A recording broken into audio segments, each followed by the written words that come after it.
Good morning. Rajasthan में आप सभी का स्वागत है। आपके साथ हूं मैं रुक्मणी। अब खबर विस्तार से। फिर बढ़ी कोरोना मरीजों की संख्या।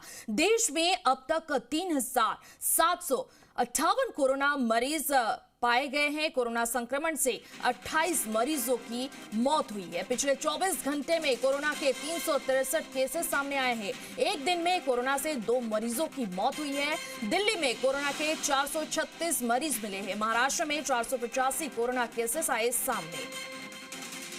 फिर बड़ी कोरोना मरीजों की संख्या। देश में अब तक 3,758 कोरोना मरीज सामने आए हैं। कोरोना संक्रमण से 28 मरीजों की मौत हुई है। पिछले 24 घंटे में कोरोना के 363 केसेस सामने आए हैं।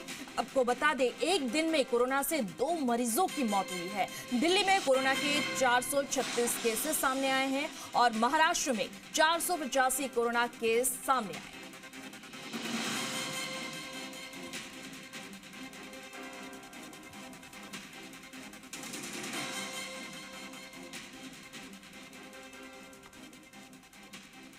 लगातार बढ़ रहे कोरोना के आंकड़े अब डराने लगे हैं। देश प्रदेश में बढ़ते रहे कोरोना के आंकड़ों से चिंता बढ़ गई है। राजस्थान की बात करें तो कोरोना के 20 नए केस सामने आए हैं। इस साल केवल राजस्थान में अब तक कुल 98 केस और 1 मौत दर्ज हो चुकी है। देखिए रिपोर्ट।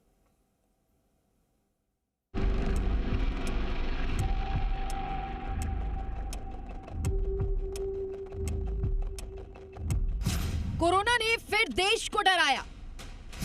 बीते 24 घंटे में 350 से ज्यादा नए केस। राजस्थान में कोरोना के 20 नए केस। देश भर समेत राजस्थान में कोरोना के आंकड़े डराने लगे हैं।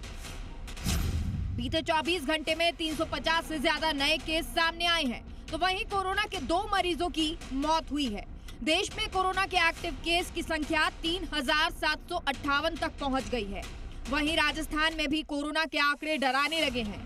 प्रदेश में कोरोना के 20 नए केस सामने आए, यानी प्रदेश में इस साल अब तक कुल 98 केस और 1 मौत दर्ज हो चुकी है। जयपुर में 18, डूंगरपुर, RNT, उदयपुर से 1 नए केस सामने आए। एक्टिव केसों में जयपुर में 54, उदयपुर में 12, जोधपुर में 8 सहित 11 जिलों में है कोरोना संक्रमित मरीज। प्रदेश में एक्टिव केसों में कुल 15 मरीजों का अस्पताल में इलाज जारी है। देश भर में कोरोना के बढ़ते मामलों के मद्देनजर केंद्रीय स्वास्थ्य मंत्रालय ने सभी राज्यों को एक सलाह जारी की है। इसमें राज्यों को कोरोना से निपटने के उपाय और फेस मास्क के उपयोग को बढ़ावा देने की अपील की है। केंद्र सरकार ने राजस्थान को सभी जिलों और उपजिला अस्पतालों, मेडिकल कॉलेजेस और स्वास्थ्य संस्थानों में बेड, ऑक्सीजन, वेंटिलेटर, ICU, आवश्यक दवाओं और PPE किट की उपलब्धता पर 2 जून तक व्यापक रिपोर्ट प्रस्तुत करने को कहा है। स्वास्थ्य विभाग की रिपोर्ट के मुताबिक कोरोना के जो नए मामले सामने आ रहे हैं, उन मरीजों में कई वरिष्ठ नागरिक और बच्चे भी शामिल हैं। राजस्थान समेत देश भर में जिस तरह से कोरोना के आंकड़े लगातार बढ़ रहे हैं, वो चिंता बढ़ाने वाला है। ऐसे में जरूरी है कि सावधानी बरतें ताकि कोरोना के कहर से बचा जा सके। एवज पंचाल, जी मीडिया, जयपुर।